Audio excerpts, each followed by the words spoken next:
പേര് ഷൈജു. സ്ഥലം ഇടുക്കി ജില്ലയിലെ രാജാക്കാട് പഞ്ചായത്തിലാണ് ഞാൻ താമസിക്കുന്നത്. എനിക്ക് ഏകദേശം 2.5 ഏക്കറോളം ഏലച്ചെടികൾ ഉണ്ട്.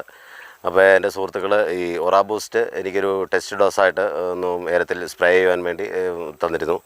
അത് ഞാനൊരു ചെറിയ പോർഷനിൽ അടിച്ചു. അതായത് 200 ലിറ്റർ വെള്ളത്തിൽ 400 മില്ലി ചേർത്ത് ഞാൻ അടിച്ച ആ ഒരു പോർഷനിൽ നല്ല രീതിയിലുള്ള ഫ്ലവറിങ്ങും നന്നായിട്ട് കായം പിടിച്ചിട്ടുണ്ട്. നല്ലൊരു പ്രൊഡക്റ്റായിട്ടാണ് കാണുന്നത്. എൻ്റെ സുഹൃത്തുക്കൾക്കെല്ലാം ഞാൻ ഇതിനെപ്പറ്റി പറഞ്ഞിട്ടുണ്ട്. നല്ലൊരു ഉൽപ്പന്നമാണ്. ഒത്തിരി വേരിയേഷൻ ഉണ്ട്. ഇത് അടിച്ചതിന് സാധാരണ ഞാൻ പലതരം ഹോർമോണുകൾ കടകളിൽ നിന്ന് വാങ്ങിച്ചടിച്ചതിൽ കൂടുതൽ റിസൾട്ട് ഈ ഹോർമോൺ അടിച്ചപ്പം വ്യത്യാസമുണ്ട്. ഒത്തിരി വ്യത്യാസമുണ്ട്.